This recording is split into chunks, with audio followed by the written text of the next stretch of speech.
Welcome back to the next episode of the More People Podcast. I'm very happy to say that I've got Tom Edmonson-Matthews with us today. Welcome, Tom. Thank you. Tom, if you'd be so kind just to introduce yourself, please. So yeah, I'm Tom Edmonson-Matthews. I'm an Associate Director here at MorePeople. I've been with the business for nearly 8 years now. Fantastic, thank you very much. Prior to recruitment, or more to the point, how do you find yourself in the world of recruitment? So I actually interviewed at a recruitment business in Norwich when I first came out of uni. I was perhaps a bit more arrogant as a student and thought that I knew it all and didn't get the gig after bombing the interview. Did a few different sales jobs, customer kind of led, I suppose. Went off to Canada for a little while. How was that? It was an experience. We went over there as an experience to go and essentially see another culture, see if we liked it. Kids came along and we had to come back to the UK for that support network. They do that, don't they? Yeah. Long story short, I suppose I saw an advert that Andy had put up, had a chat with him, thought he seemed all right. Went and had another chat with him. At the same time, I was kind of dealing with some recruiters trying to find a job as I was out of work, having just moved back from Canada. And I thought, geez, I must be able to do a better job than these guys. Because some of them had got me interviews, and I was like, okay, you got me an interview, that's great. What's the business? Okay. I don't So want you're to work seeing for it them. from the other side of the fence as well? Yeah. Okay. So thought I could do a better job, had the chat with Andy, then went in to meet Guy and Pete, which was a completely different experience to the chat with Andy, but got there in the end, I suppose, in terms of joining the team and kind of haven't looked back since, to be honest, Rich. Yeah, very much so. I mean, like 8 years is a large period of time. Yeah. You've seen a phenomenal amount of change here at More People. Yeah. There's been big strides made in your career in the past couple of years, to the point where you find yourself as an associate director. Your role's changed a fair bit in the last kind of 18 months, right? Just talk us through that. Started off in purely focused on commercial, then it was, right, okay, commercial, but let's move away from fresh produce and kind of segment it a little bit. And then it was a split on geography. Then it was kind of, right, let's focus on more senior level things. Now it's more focused on, right, what can we do from an executive search perspective to help our clients with the more senior level appointments, the confidential appointments, where we can utilize our network. Some of that has come within our network, some has come from outside of that. So it's been a bit of a transition over the last 18 months to focus on the senior level appointments still within agriculture, horticulture, fresh produce, fresh food.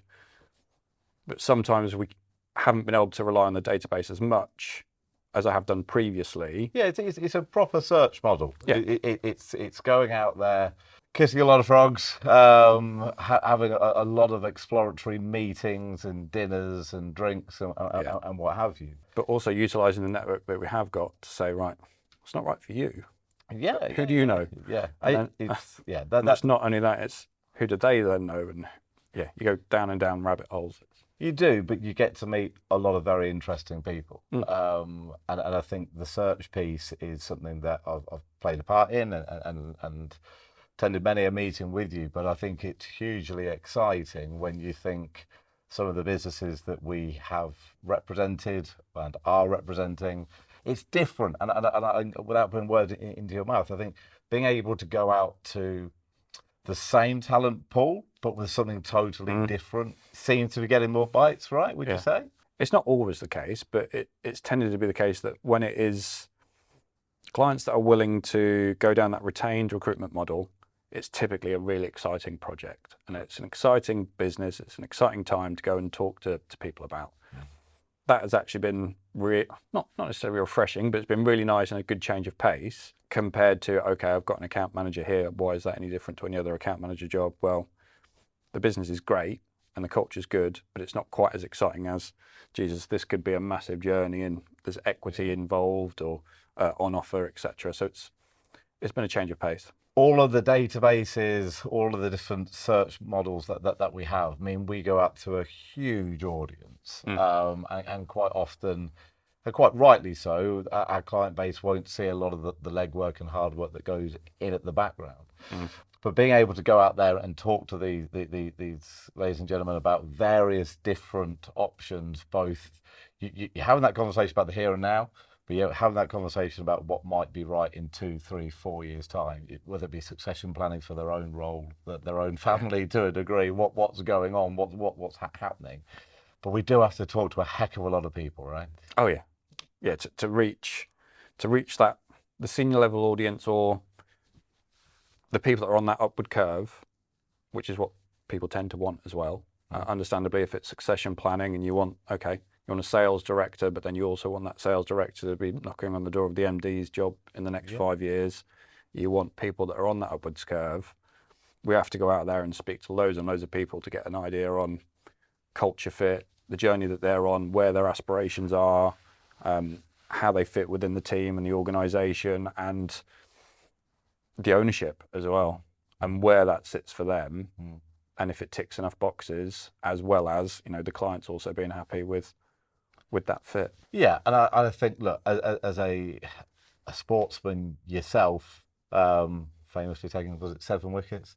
10 wickets, so I do apologise. But I think they were a blind team.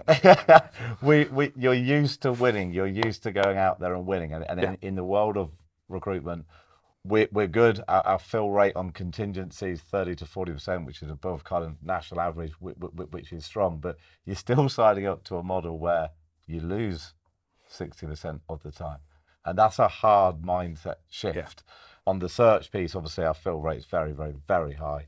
And that's great. But I think sitting in some of the search meetings and having the exposure to business has been a real big education for me, as I'm sure it has been for you, having the full transparency of a business and what's working and what the future looks like, or what's not working.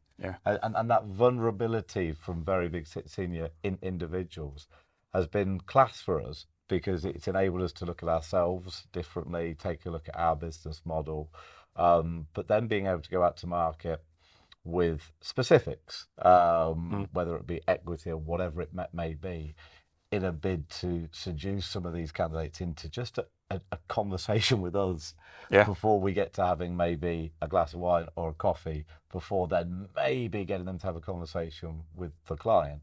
It's an elongated process. Oh yeah. But looking at how the market is changing, look at all of the technology that's out there in the market, it doesn't half excite me about the part that we can play in feeding the nation, the part that we can play in shaping the future of this industry, which is crying out for younger individuals out as well. When we then look at that More People exec offering that you headline, what excites you the most about the future? If you'd have asked me 18 months ago who we would be talking to about this exec search business, I certainly wouldn't have come up with some of the clients that we're currently working with. As well as when we get to that level, it tends to be ultra transparent. And when we've done, not to knock the contingent business that we do, because that's what we've built on, and it's a fantastic business. It's hugely important. It's very enjoyable. It's fantastic. Sometimes we perhaps have done a little bit more than we should on that contingent business on exec search, but actually the exec search has allowed us to get a lot more transparency from clients. You feel like you're an extension of their business, don't you? When they're at that level, they're very happy to come to you and talk to you about, right, these are our absolute challenges. This is what we really need. It feels a lot more honest and like it's a partnership compared to some of the contingent stuff that I've worked on previously. Great term, partnership. I think you're absolutely spot on there. It really does feel like you're an extension of the business. You are out there working for them, and you can still go back with frustrations. You can still go back with challenges to the spec and what have you. But you're in it with them, and you're working side by side. I think that's a huge thing. When we look at the frustrations, what's kind of frustrated you over the past few months? The biggest frustration is almost that we've been so successful in our contingent business. Businesses don't come to us, that they go to a big four recruiter, as opposed to even thinking about us for a C-suite or a headhunt project, an exec search project, to the extent that we've had businesses that we're actively working with and we're doing a fair amount with and we've got great relationships with on the contingent front. And then next thing we know, they're looking for a senior C-suite person on a retained project through a competitor or one of the big four or whatever that looks like. And we haven't even had a conversation with them about it. Yeah. And I think, look, sometimes that's because we have very good competitors and we won't win them all. I get that, but I thoroughly understand that, you know, sometimes people's kind of default setting is to go, right, I go to one of the top four, and the industries that we work in, they are very unique. They are very incestuous to a degree, and they are a challenge to understand. The fact we live and breathe those industries, we understand their frustrations, their issues with their clients, etc., does lend well to us being able to go out there and go to market and partner up with these guys. But like with anything that goes well is our fault, anything that goes badly is our fault. We've got to get our name out there and have these conversations and let people know what we're capable of doing. And confidentially some of the searches that we're looking at, because I echo exactly what you just said. The industries are incestuous. People know people across the different industries that we work in. Some of them at this level don't necessarily need that specific product knowledge and are actually a bit more open-minded. Okay, it might be someone that's more hawk focused as opposed to ag, and that switches over nicely. Vice versa, it can work. And that's where sometimes we can add a bit more value, where our network is across all of those industries that are intertwined, but they're more incestuous in their own spaces. But we can straight away see the crossover and talk to people as an extension, as we mentioned earlier, of the businesses that we're representing in a partnership model, so that we can see the right talent for them with a slightly different view on where those people are coming from in terms of the sectors, but not specifically within those sectors where they'll know those people. If you haven't got the role on a search piece or guaranteed, then you're a bit risk averse about going for someone that's a bit left field, when the reality is they need to cover off. I was speaking to John the other week about blind spots. You need somebody to come and join that board, join that senior leadership team that has got a totally different mindset. Still linked, right? We're not going too left field here, but it adds a significant amount of value because they're not exactly the same as everyone else on that board.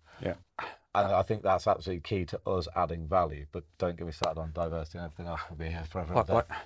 It's not like we're mad. We're not saying, let's take... We are, but we're not talking like that. But you know, it might be as an example of, right, okay, you've got someone on edible salads and they're going over to an ornamental business.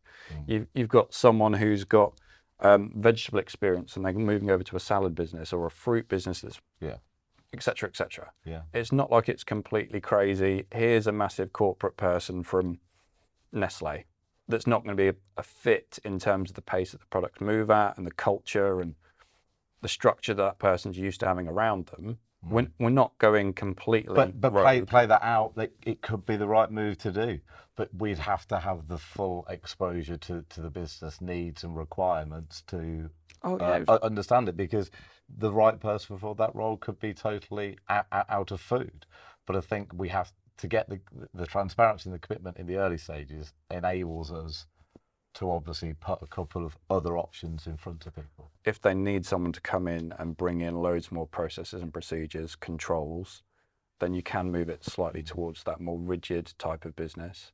If it's an entrepreneurial business that is used to, you know, flying by the seat of their pants to a certain extent, you need someone that can fit into that mold and understands that, you know, there isn't always a plan B.